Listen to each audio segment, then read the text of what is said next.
Hello ಗೆಳೆಯರೇ, ಓದು ಕೇಳು ಕನ್ನಡ ಆಡಿಯೋ ಬುಕ್ ಚಾನಲ್ಗೆ ಸ್ವಾಗತ. ಇವತ್ತು ಮತ್ತೊಮ್ಮೆ ಒಂದು ತುಂಬ ಶಕ್ತಿಶಾಲಿ ಮೋಟಿವೇಶನಲ್ ಥೀಮ್ ದೊಂದಿಗೆ ಒಂದು ಆಡಿಯೋ ಬುಕ್ ತಂದಿದ್ದೇವೆ. Turning pain into power. ನೋವನ್ನು ಶಕ್ತಿಯನ್ನಾಗಿ ಪರಿವರ್ತಿಸಿ. ನೋವು ಎಲ್ಲರ ಜೀವನದಲ್ಲಿಯೂ ಬರುತ್ತದೆ. ಸೋಲು, ನಿರಾಶೆ, ದ್ರೋಹ, ಕಳೆದುಕೊಳ್ಳುವಿಕೆ. ಆದರೆ ಅದು ನಿನ್ನನ್ನು ಒಡೆಯಲು ಬಂದಿಲ್ಲ, ಅದು ನಿನ್ನನ್ನು ಕಟ್ಟಲು ಬಂದಿದೆ. ನಿನ್ನ ನೋವನ್ನು ಕೋಪವನ್ನಾಗಿ ಮಾಡಬೇಡಿ, ಅದನ್ನು ಶಕ್ತಿಯನ್ನಾಗಿ ಮಾಡಿ.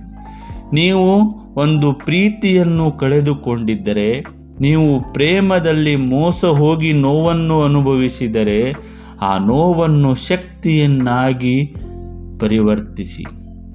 ನೀವು ಒಬ್ಬರನ್ನು ಕಳೆದುಕೊಂಡಿದ್ದರೆ, ಆ ನೋವನ್ನು ಶಕ್ತಿಯನ್ನಾಗಿ ಪರಿವರ್ತಿಸಿ. ಆ ಶಕ್ತಿ ನಿನ್ನನ್ನು ಗಟ್ಟಿಗೊಳಿಸುತ್ತದೆ. ಯಶಸ್ವಿಯಾದ ಪ್ರತಿಯೊಬ್ಬರೂ ತಮ್ಮ ನೋವನ್ನು ಶಕ್ತಿಯನ್ನಾಗಿ ಬಳಸಿದ್ದಾರೆ. ಅವರ ಹೋರಾಟವೇ ಅವರ ಶಕ್ತಿಯಾಯಿತು. ನೆನಪಿಡಿ, ಟರ್ನಿಂಗ್ ಪೇನ್ ಇಂಟು ಪವರ್ ಎಂಬುದು ಕೇವಲ ಮಾತಲ್ಲ, ಅದು ಒಂದು ಮನೋಭಾವ. ಅದು ನಿನ್ನ ನೋವನ್ನು ಅಳಲಿಗೆ ಬಳಸಬೇಡಿ, ಅದನ್ನು ನಿನ್ನ ಕನಸಿನ ಶಕ್ತಿಯನ್ನಾಗಿ ಬಳಸಿ.